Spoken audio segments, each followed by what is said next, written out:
Assalamualaikum warahmatullahi wabarakatuh. Berjumpa kembali dengan saya Indra Panca Hermawan SPDMM di dalam mata pelajaran Ilmu Pengetahuan Sosial untuk siswa kelas 9. Baik, sebelum kita memulai materi pada pagi hari ini, mari kita berdoa terlebih dahulu agar kita selalu diberikan kesehatan oleh Allah Subhanahu wa taala.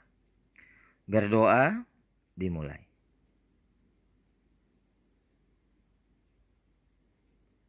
Berdoa selesai. Baik, anak-anakku sekalian kelas 9A maupun kelas 9B, pada kesempatan pada pagi hari ini kita masih membahas tentang masa kemerdekaan sampai reformasi.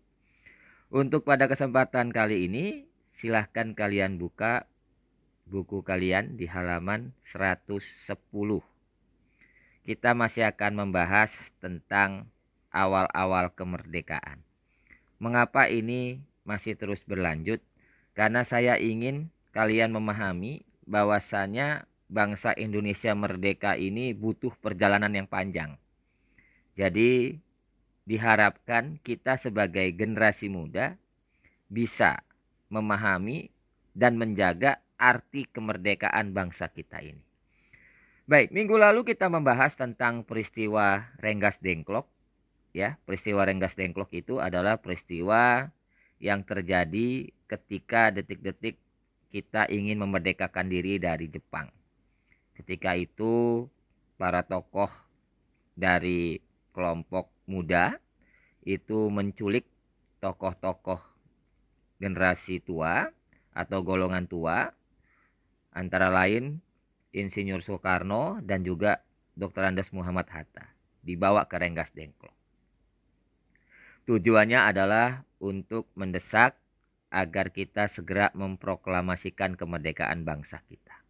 Nah, pada saat itu ada seorang tokoh dari golongan tua yang bernama Ahmad Subarjo. Merasa prihatin atas kondisi bangsanya dan terpanggil untuk mengusahakan agar proklamasi kemerdekaan dapat dilaksanakan secepat mungkin. Lalu Ahmad Sudiro dan Yusuf Kunto menuju Rengas Dengklok. Tujuannya apa? Untuk menjemput Bapak Soekarno dan Bapak Hatta agar cepat untuk melaksanakan proklamasi kemerdekaan. Peranan Ahmad Subarjo sangat penting sekali di dalam peristiwa kembalinya Soekarno dan Hatta ke Jakarta. Ahmad Subarjo berhasil meyakinkan para pemuda bahwa proklamasi kemerdekaan akan dilaksanakan pada tanggal 17 Agustus tahun 1945, paling lambat pukul 12 waktu Indonesia Barat. Setelah dilakukan negosiasi, setelah dilakukan perundingan, akhirnya Subeno sebagai komandan Kompi PETA. PETA itu kepanjangannya Pembela Tanah Air, salah satu tentara yang dibentuk oleh negara Jepang. Rengas Dengklok bersedia melepaskan Soekarno dan Hatta untuk kembali ke Jakarta. Setelah sampai di Jakarta, Soekarno dan Hatta menuju rumah Laksamana Muda Maida. Sekarang dijadikan sebagai Museum Perumusan Naskah Proklamasi untuk menyusun teks proklamasi. Sebelum merumuskan naskah proklamasi, Soekarno dan Hatta menemui Sumoboco sebagai Kepala Pemerintahan Umum, Mayor Jenderal Nishimura, untuk menjajaki sikapnya mengenai proklamasi kemerdekaan Indonesia. Lalu mereka ditemani oleh Laksamana Maida, Shingetada Nishijima, dan juga Tomegoro Yoshizumi serta Miyoshi sebagai penerjemah. Namun, pertemuan tersebut tidak mencapai kata sepakat.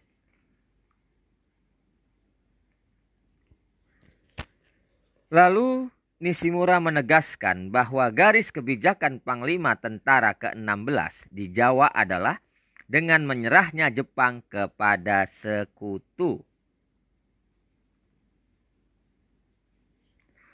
Setelah Jepang menyerah kepada sekutu, berlaku ketentuan bahwa tentara Jepang tidak diperbolehkan lagi mengubah status quo atau status politik Indonesia.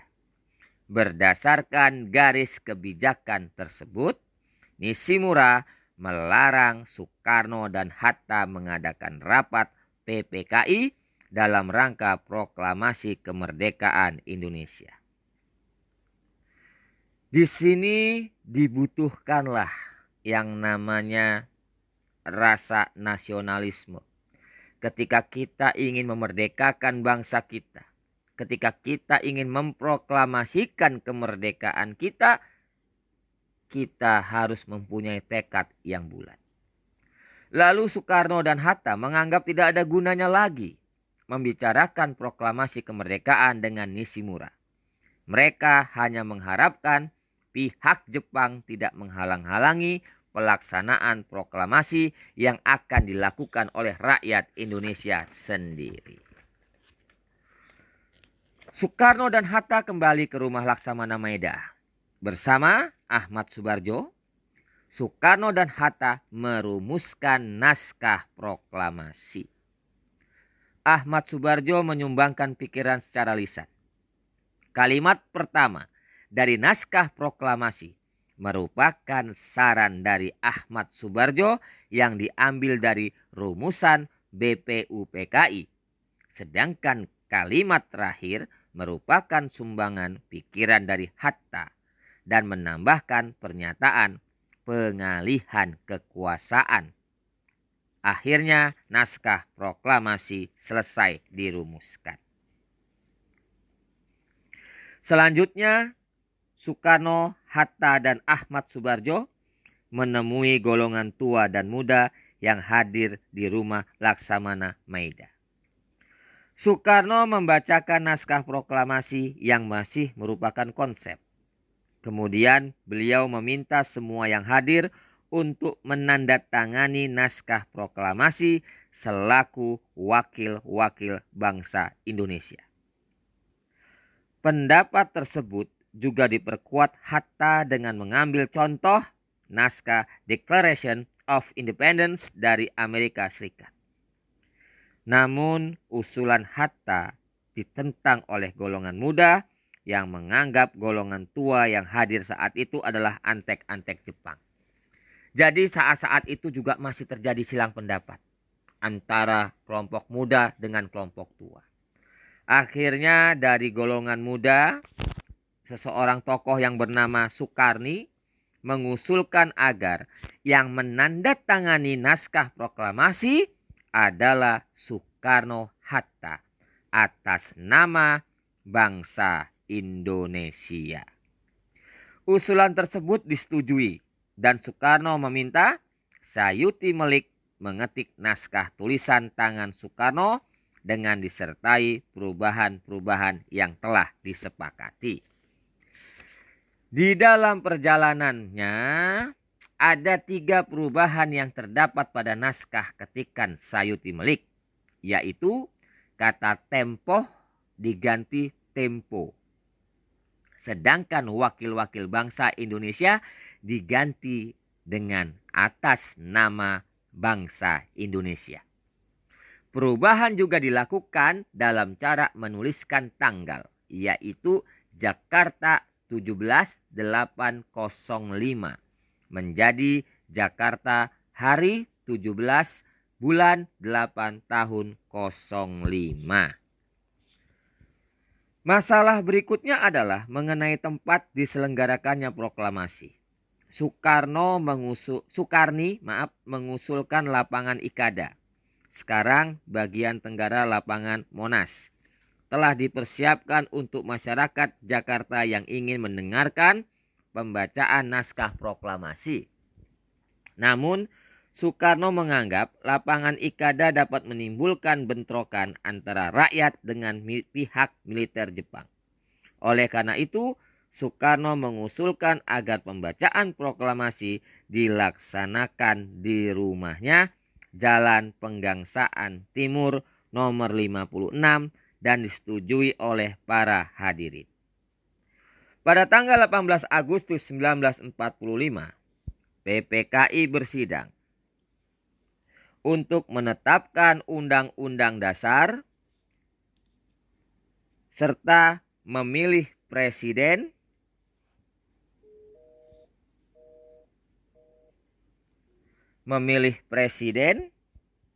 dan wakil presiden.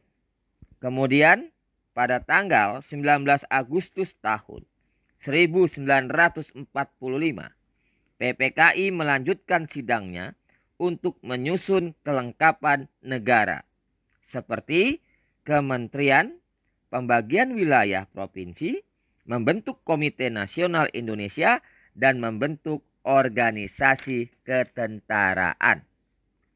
Ahmad Subarjo lahir di Kerawang, Jawa Barat pada tanggal 23 Maret tahun 1896.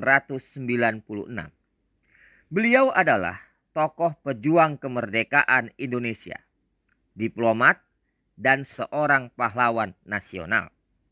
Beliau adalah Menteri Luar Negeri Indonesia yang pertama. Jadi tolong diingat, Bapak Ahmad Subarjo ini adalah seorang Menteri Luar Negeri pertama yang ada di Indonesia. Baik anak-anakku sekalian, mungkin sampai di sini dulu penjelasan dari saya. Mudah-mudahan apa yang saya sampaikan secara singkat ini bisa menambah wawasan kalian khususnya tentang rasa kebangsaan Indonesia dan rasa cinta tanah air. Jangan pernah lupa, bangsa ini merdeka berkat perjuangan para pahlawannya. Baik, terima kasih banyak. Untuk anak-anakku sekalian, tetap semangat. Jangan lupa untuk absensi dan mengerjakan tugas yang saya berikan. Terima kasih banyak. Assalamualaikum warahmatullahi wabarakatuh dan selamat pagi.